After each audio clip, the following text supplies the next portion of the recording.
Bonsoir à tous, bienvenue à ce nouveau numéro de Lundi Sport. Sur ce plateau, à ma droite, Brice Kouassi, bonsoir. Bonsoir Fatim, bonsoir à tous et bienvenue encore sur notre plateau. Bonsoir Salif Ouattara. Bonsoir Fatim, bonsoir Brice Kouassi. Bonsoir à tous. Bonsoir. Voilà. Monsieur Kouakou Lucien, bonsoir. Bonsoir. Avec vous, évidemment, on évoquera le CNO. Exact. Ce sera dans quelques instants, mais avant cela, bonsoir et bienvenue sur notre plateau. Merci beaucoup. On va démarrer, bien sûr, cette émission. Mais avant cela, les titres de ce Lundi Sport. L'ASEC Mimosa a brandi le trophée de la 51e édition de la Coupe nationale de Côte d'Ivoire. C'était lors d'un match disputé qui nous a mené aux prolongations. 2-1, c'est le score final de cette rencontre.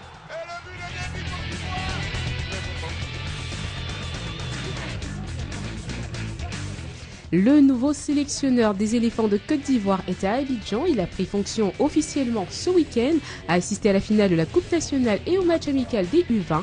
Il sera sur notre plateau ce soir pour nous éclairer sur sa nouvelle mission.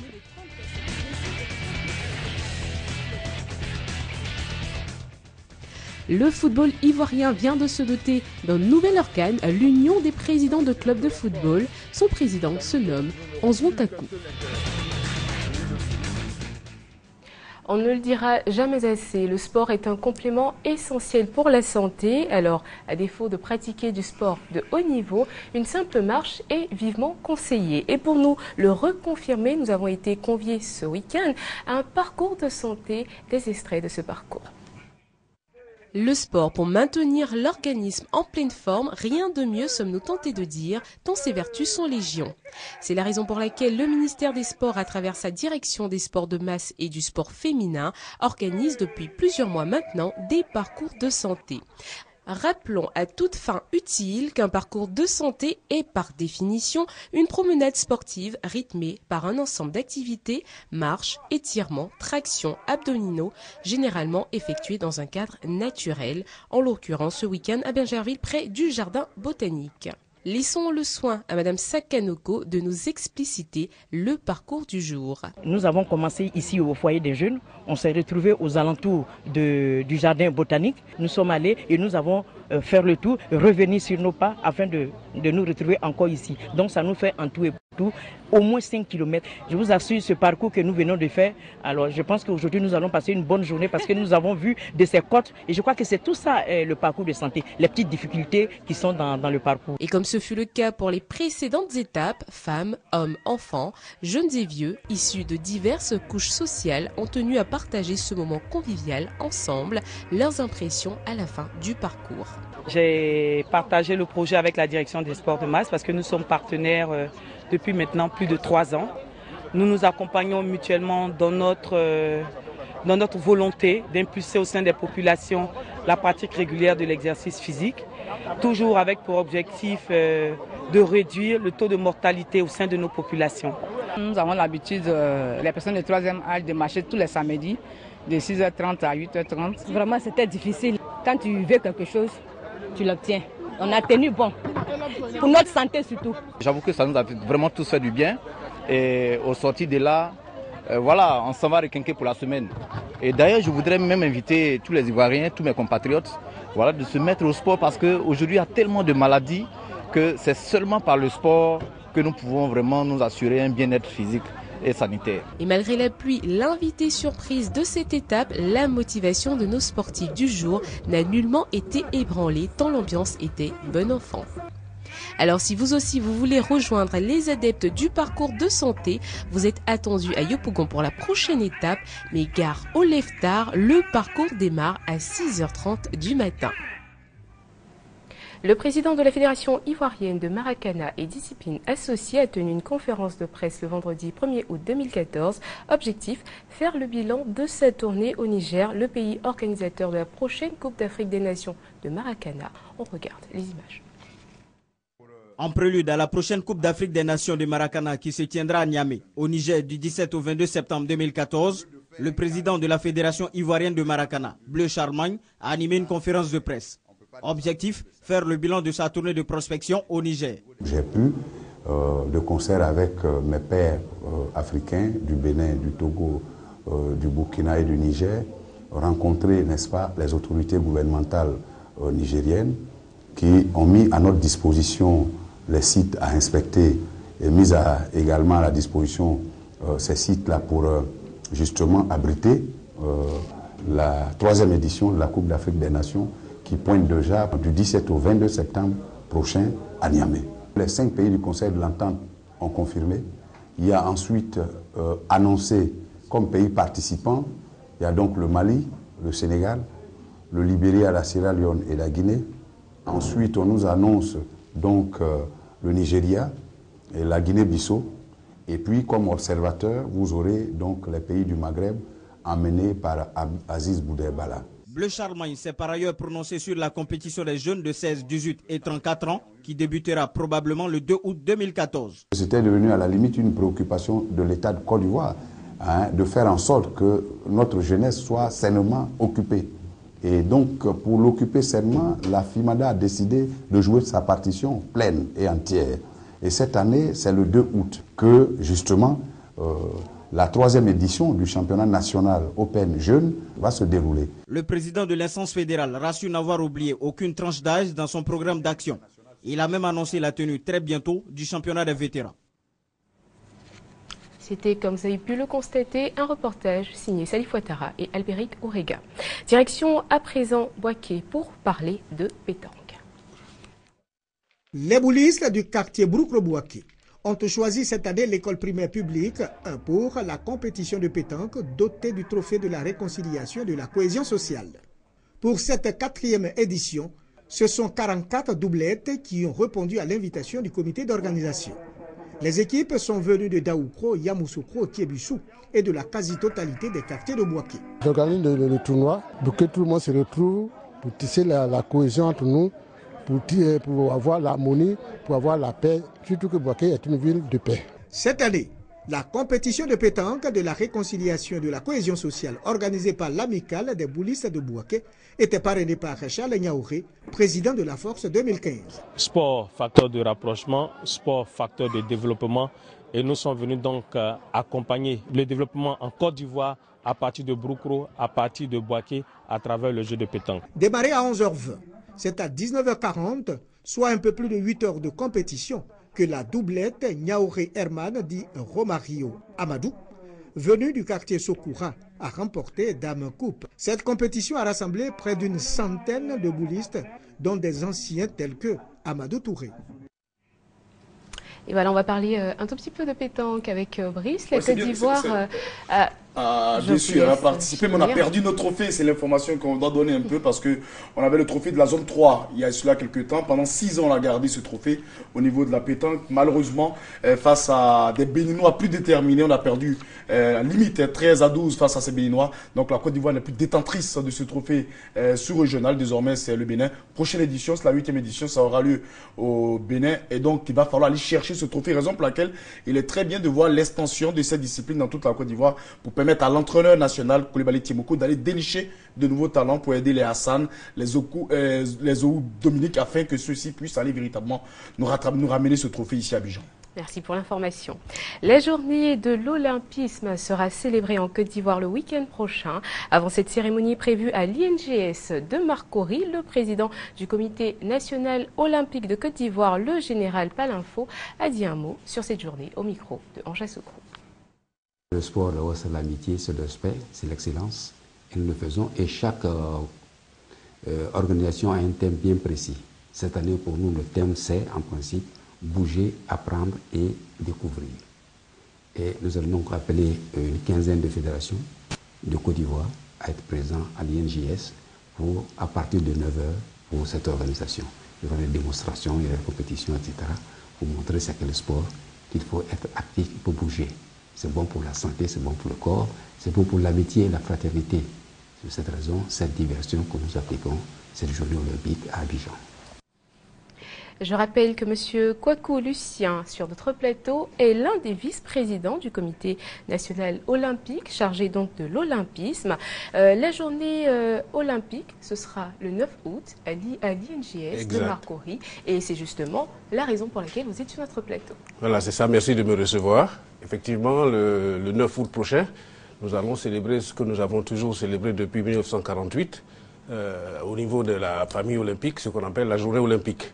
C'est une journée commémorative de la naissance des Jeux olympiques modernes. Vous savez qu'il y a eu les Jeux olympiques antiques, ça s'est éteint et puis bon, c'est reparti dans la tête d'un certain Pierre de Coubertin qui est reparti sur la philosophie même des Jeux antiques, parce que le mot olympique vient du nom d'un petit village grec qui s'appelle Olympie, où se célébrait cette fête-là entre les Grecs, où tout le monde grec venait pour cette célébration, pour la fête, pour la paix et pour l'amitié. Alors, qu'est-ce qui est prévu justement ici au niveau de l'INGS? Alors, au niveau de l'INGS, nous allons célébrer cette journée commémorative avec 15 fédérations qui vont venir pour permettre à la population qui va se déplacer de connaître ce que c'est que la chose sportive dans sa plus simple expression. Ce jour-là, vous pourriez venir, par exemple, essayer à l'escrime.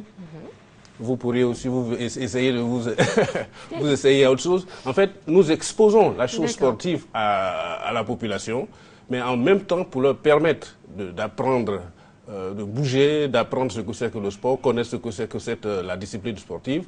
Et puis, de communiquer aussi votre passion pour le sport. Et de communiquer effectivement la passion pour le sport.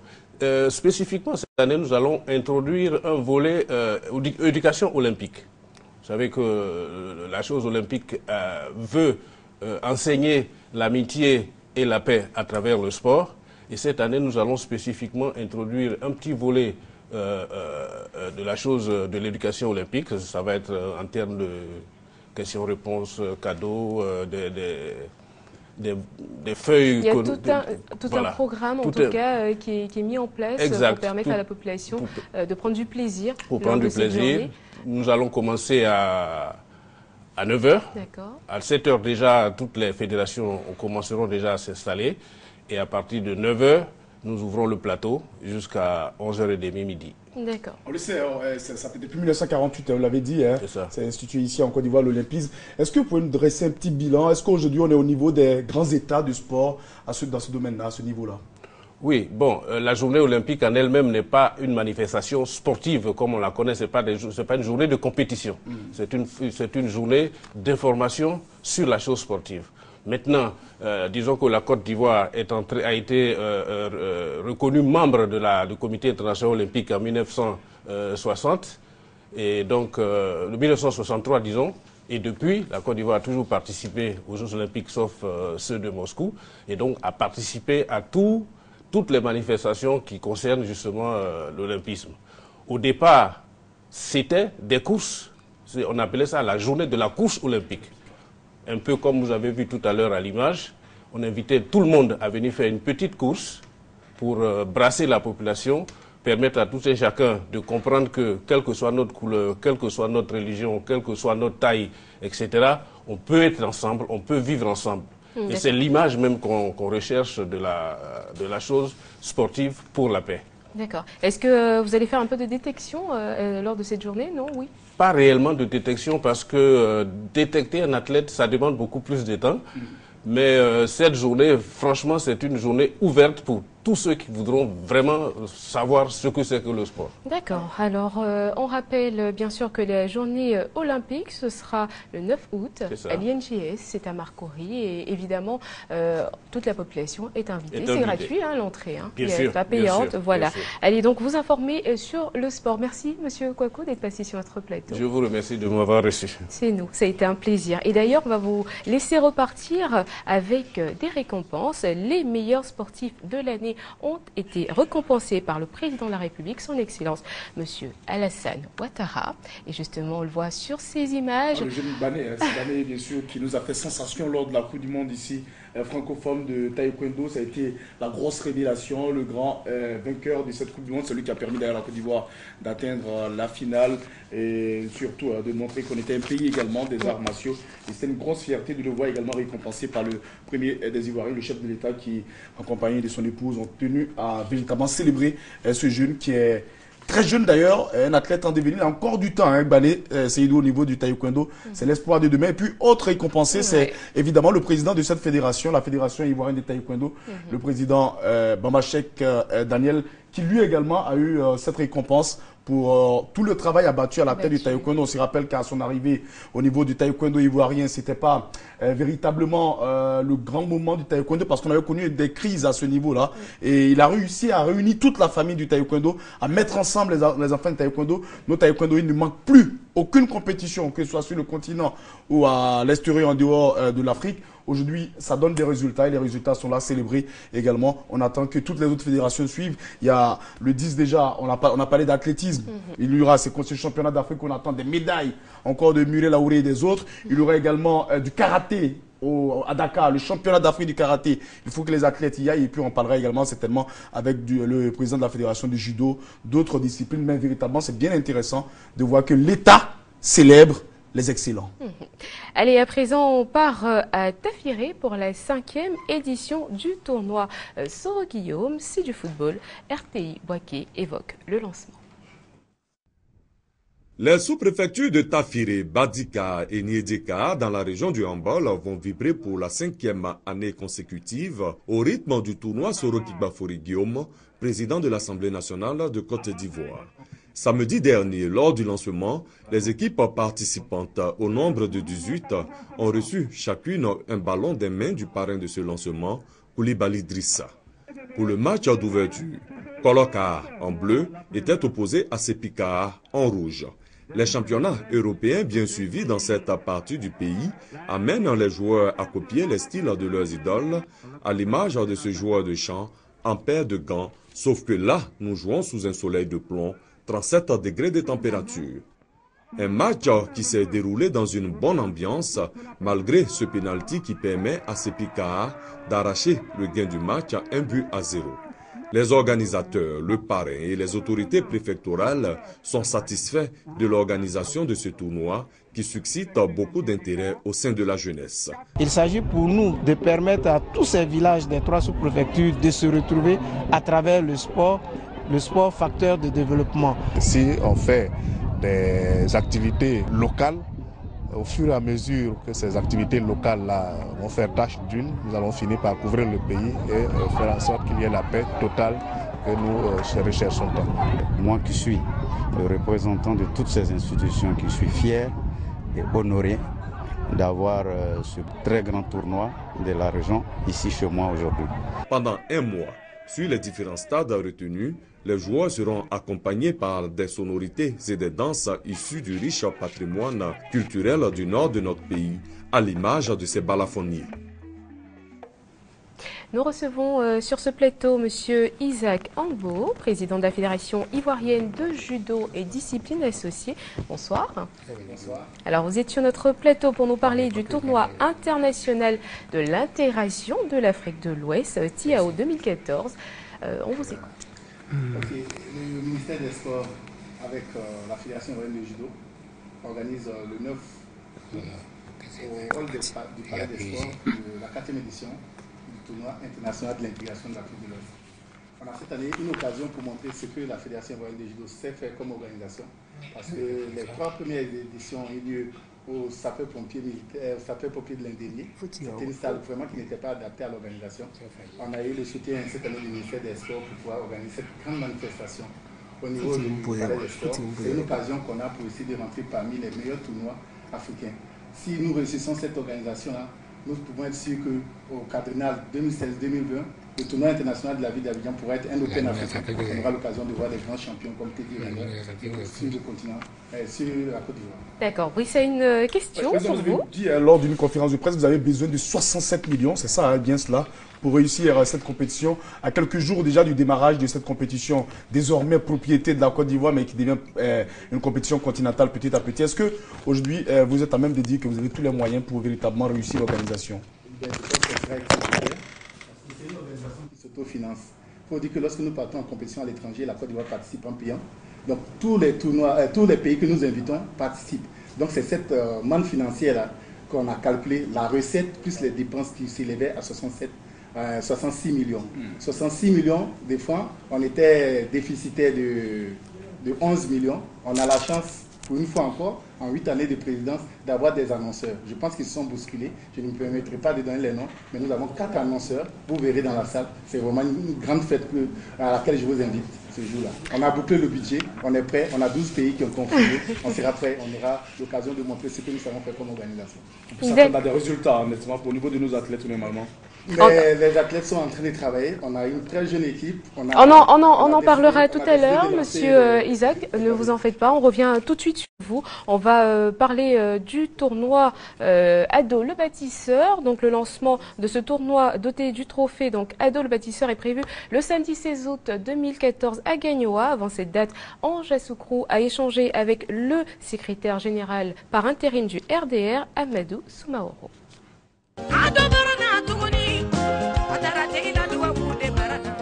Cette activité s'inscrit dans le cadre de la remobilisation de nos militants, mais la remobilisation surtout de l'ensemble des Ivoiriens. Remobilisation autour du chef de l'État, qui a décidé d'être candidat à sa propre succession, afin qu'en 2015, le président soit réélu au premier tour avec une majorité écrasante.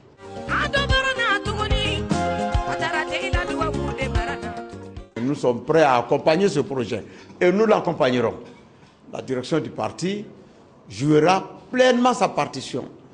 Mais ce que je voudrais dire, c'est que tout sera mis en œuvre pour que ce projet soit un succès.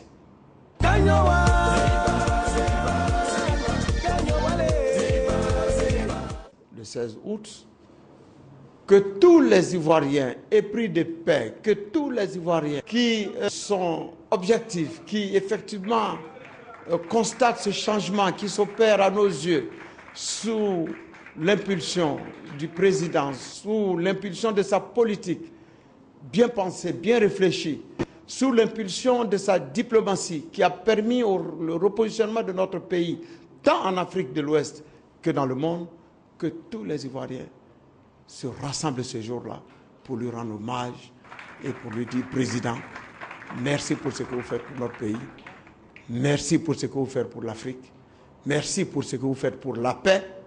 Président, faites-nous confiance. À travers ce tournoi, nous venons vous dire que votre réélection est assurée et garantie.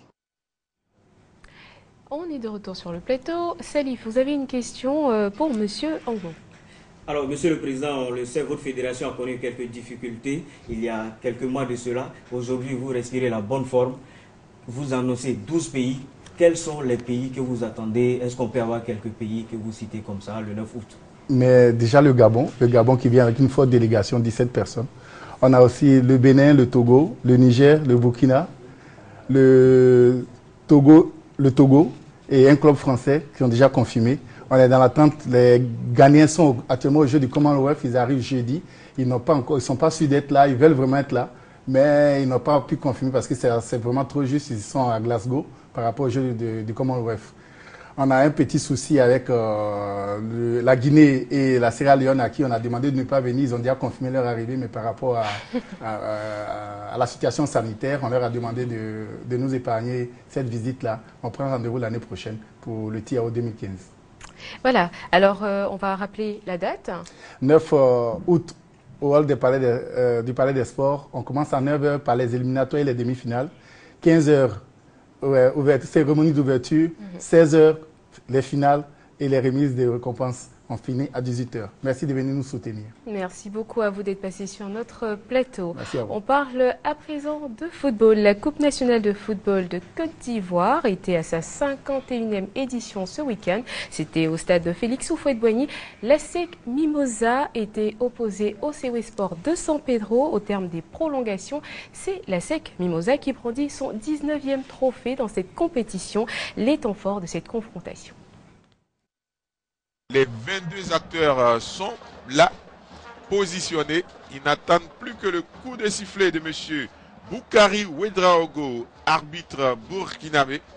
Et c'est ce qui est fait à l'instant. Le coup d'envoi est donné par la SEC Mimosa avec un long ballon directement dans le camp de l'équipe de San Pedro. Le bon appel de balle là-bas de Stevens Kofi Foba. Foba, il a vu Davila. Au-dessus. Super, super Davila.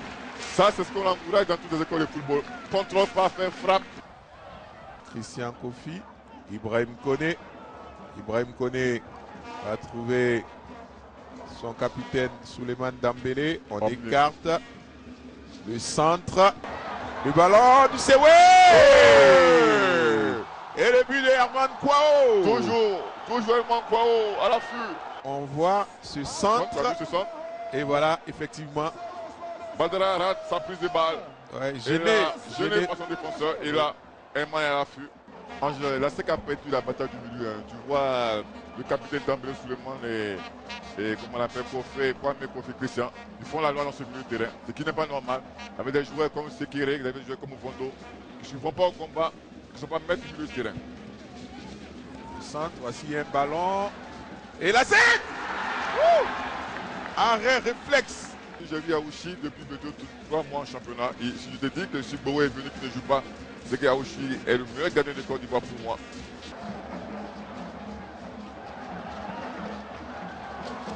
Voici Assalé. Boto. Tu as vu comment le football va très vite. Le Sewe Sport de San Pedro a jusque-là disputé 3 finales de Coupe nationale, toutes perdues. Et c'est la pause ici au stade Félix Houphouët-Boigny.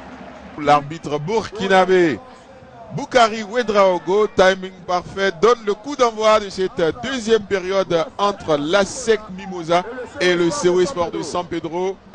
Davila pour Foba qui trébuche. Moussa Traoré, franc pour l'ASEC. Le ballon de Moussa Traoré. Davila! Égalisation de Davila. Et là, la faute est pour Ake Aouchi. On revoit ce ballon. Regardez la mauvaise appréciation de Jean-Vincent Ake Aouchi. On revoit, regardez sa position. Il va venir laisser passer ce ballon. Regardez. Il doit mettre le point, il met toute la paume. Ce qui est une faute technique au niveau pour le gardien de Aouchi. Regardez, il met la paume. Regardez. Il pouvait même dégager derrière. Au-dessus de la barre. Et c'est terminé. C'est terminé. Voilà. Voilà, comme on voit ici. Ouais, ça c'est la SEC. Tu as vu? Voici le bon ballon pour Davy. Et le but de Davy contre Pibois. Regardez cette passe. C'est un caviar extraordinaire que donne ce joueur-là à voir. Il va dans le dos de la défense. Steven Kofi Foba qui a très grand ballon. Regardez Foba, il n'y a pas au jeu. Sur ce ballon, regardez. Contrôle, même s'il est un peu chanceux quand même. Mais c'est ça aussi. Voici. Le contrôle est mauvais d'un dessin. Il pouvait frapper de l'axe. Et le poteau qui repousse.